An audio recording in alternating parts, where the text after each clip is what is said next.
Bonjour à tous et bienvenue dans ce nouveau tuto dans lequel nous verrons comment transférer des USDC vers Nexo. Alors en préambule, je dois vous dire ce qu'est l'USDC et ce qu'est Nexo. Alors l'USDC signifie USD Coin. Autrement dit, il s'agit d'une crypto indexée sur le dollar US. On a donc les USDC comme les USDC, sont tous deux des cryptos de type stablecoin.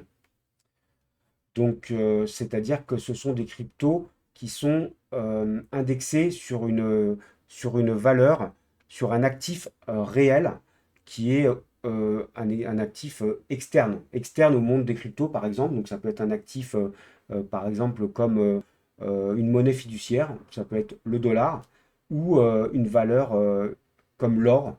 Donc, à ce moment-là, euh, le fait que vous ayez un stablecoin qui soit indexé, dont le cours est indexé sur un actif autre, eh bien, ça permet de résoudre le problème de la volatilité que l'on connaît dans les crypto-monnaies et ça va permettre de faciliter les échanges, notamment les échanges financiers de plateforme à plateforme. Donc, on va utiliser les stablecoins comme l'USDC ou l'USDT pour on va souvent les utiliser pour faire des transactions, des transferts d'une plateforme de crypto-monnaie vers une autre plateforme de crypto-monnaie. Voilà. En effet, si vous n'avez pas de stablecoin, si vous n'avez pas d'étalon comme ça, eh bien, il est possible que sur une plateforme, vous ayez la crypto, mais sur une autre, il est possible qu'elle ne soit pas référencée sur cette plateforme-là. Donc, dans ce cas-là, vous ne pouvez pas transférer une crypto connue sur une plateforme vers une autre plateforme qui ne connaît pas cette même crypto. Il va donc vous falloir passer par un intermédiaire. Cet intermédiaire, ce sera l'étalon. Et cet étalon s'appellera bien souvent USDC ou USDT. Voilà. Deuxième explication que je dois vous fournir en préambule, Nexo. Nexo, comme vous l'avez peut-être compris, c'est une plateforme, c'est un exchange, donc c'est un échangeur de crypto-monnaies sur lequel on peut faire tout un tas d'opérations, comme par exemple de l'épargne en crypto-monnaie, des placements, du staking, du trading. Voilà, donc on appelle ça une plateforme tout en un. Euh, je passe par celle-ci parce que c'est une plateforme qui existe depuis 2018 sans interruption. Donc, elle a fait ses preuves et elle est très populaire et très simple à utiliser. C'est la raison pour laquelle je vous conseille peut-être de passer par cette plateforme plutôt que par une autre. Voilà pour ce que je voulais vous dire en préambule. Dernière chose, je me suis amusé à citer le fondateur du Bitcoin, donc Satoshi Nakamoto, qui donc qui avait dit en 2009, qui avait fait la citation suivante, qui est la plus connue. Si vous ne le croyez pas ou que vous ne le comprenez pas, je n'ai pas le temps d'essayer de vous convaincre. Désolé. Cette citation, je l'ai mise sur la vignette en préambule.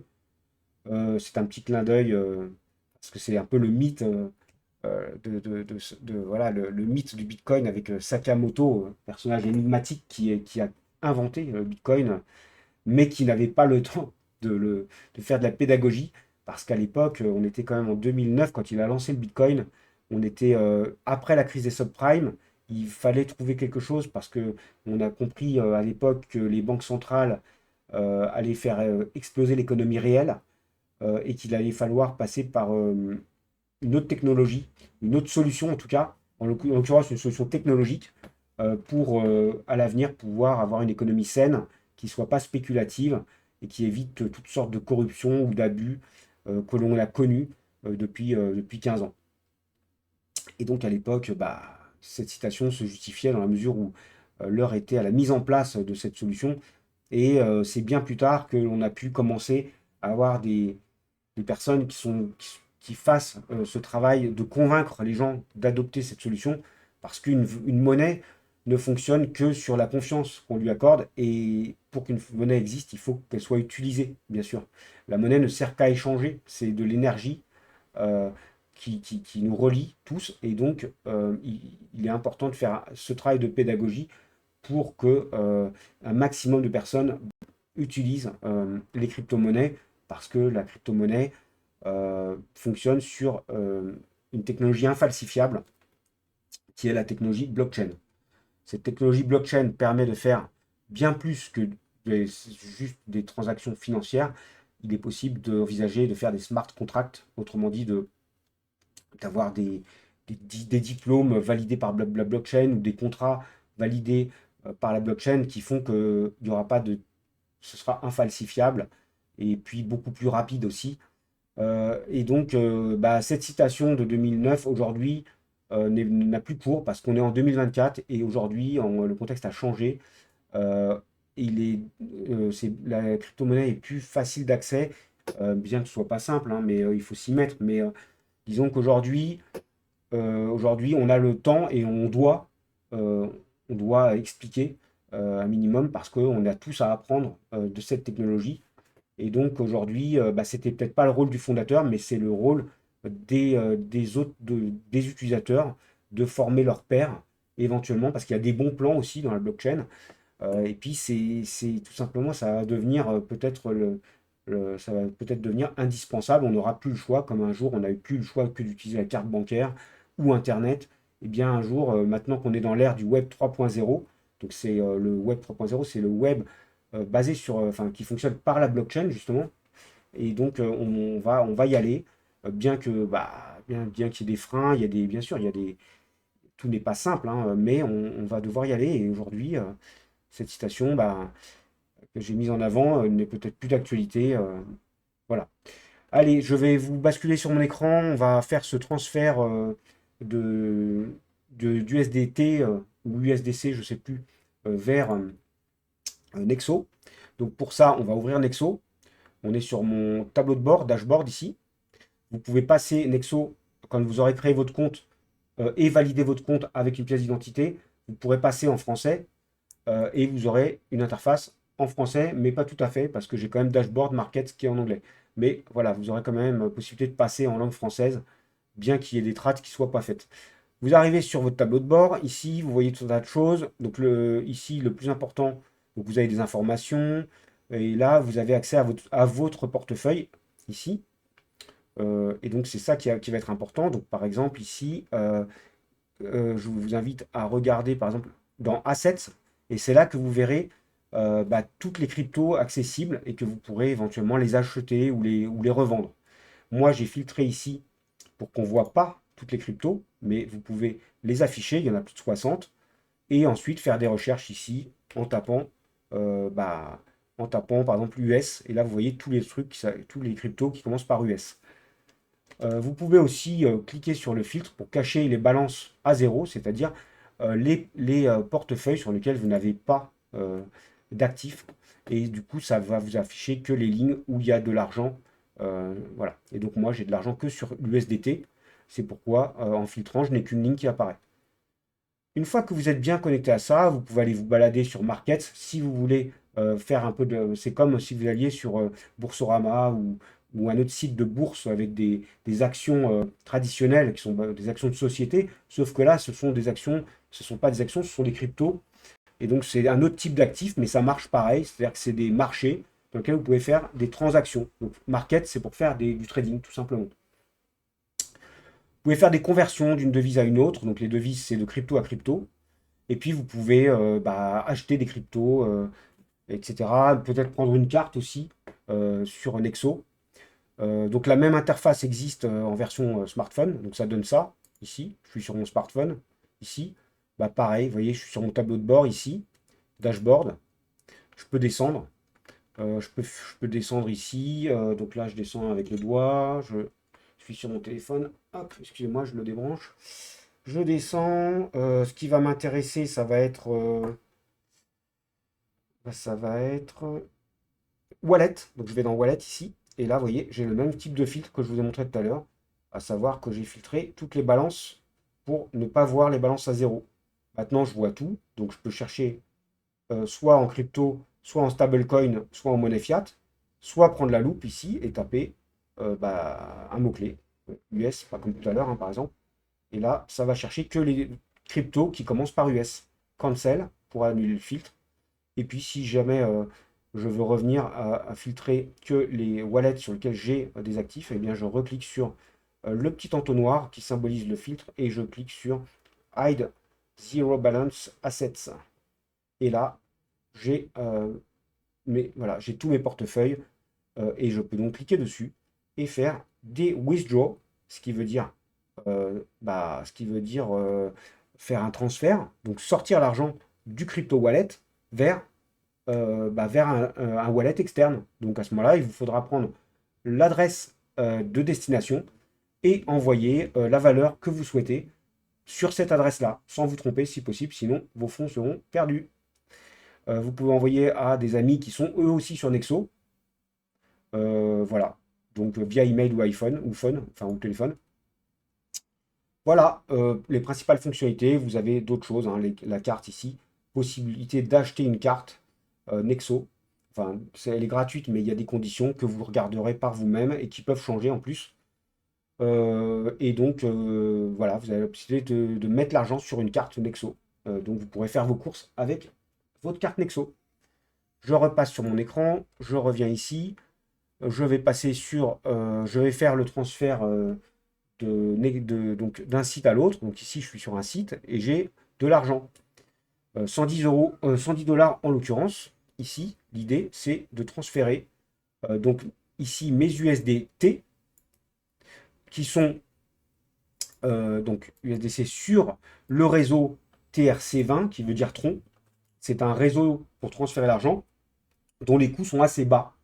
Et donc, quand vous transférez de l'argent, il faut choisir le réseau par lequel va passer le transfert. Selon ce que vous allez choisir comme réseau, vous aurez des prix différents et des délais différents. À vous de vous renseigner sur les réseaux les plus compétitifs et les plus efficaces. Quand vous faites un transfert, souvent, vous verrez le mot-clé withdrawal, ça veut dire withdraw, ça veut dire transférer. Donc, il faudra toujours cliquer sur withdraw et mettre un montant. Et il faudra toujours prévoir un montant qui soit inférieur à ce que vous avez en portefeuille parce qu'il y a des frais de transaction. Donc, ici, il faudra prévoir un montant en laissant un petit peu d'argent si possible, au cas où il y aurait des frais cachés. Enfin, cachés ou pas cachés d'ailleurs. Ensuite, il se peut que vous ayez besoin, selon les interfaces, de mettre le portefeuille de destination et ce n'est pas forcément au même endroit. Sur cette interface-là, il se trouve que c'est en haut ici.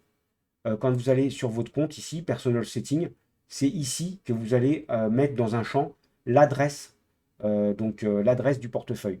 Donc l'adresse du portefeuille, il faudra la récupérer au niveau de Nexo. Donc vous allez sur votre wallet ici. Donc là, moi, je vais remettre mon filtre. Je reviens sur mon dashboard. Je vais remettre ici, je vais sur mon wallet. Donc je descends, je vais sur Nexo. Pardon, sur USDT. Je fais transfert. Parce que je vais faire un transfert, mais un transfert type rechargé. Donc c'est l'inverse de withdraw. Parce que je ne veux pas sortir l'argent, je veux faire rentrer l'argent. Recharger.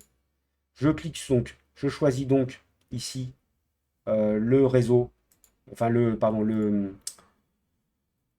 choisis donc ici le réseau. Donc en l'occurrence c'était USDT. Voilà. Donc je prends ça ici, je le sélectionne le vert ici. Voilà, il est sélectionné. Et là, je le transfère vers US.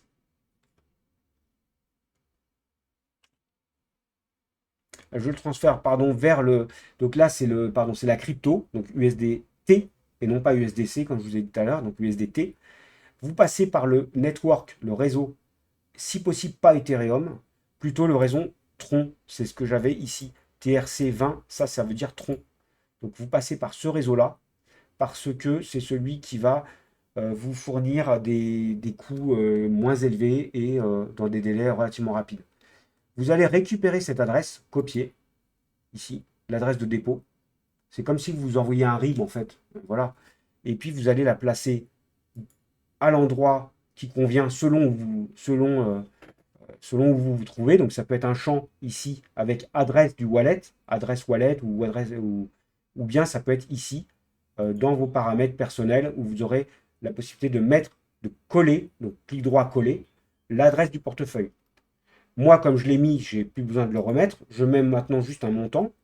Je vais mettre par exemple je sais pas moi, 80, 100 dollars. Je fais next. Et là, eh bien, j'attends les procédures de contrôle qui peuvent être différentes selon où vous vous trouvez. Il y aura juste à suivre les instructions. Bon, en l'occurrence, c'est un CAPTCHA euh, qui permet de vérifier que la transaction n'est pas faite par un robot, mais bien par un humain. Désolé pour le plantage. Évidemment, c'est toujours quand on veut montrer que ça ne fonctionne pas. Je crois que j'ai été inactif trop longtemps, hein.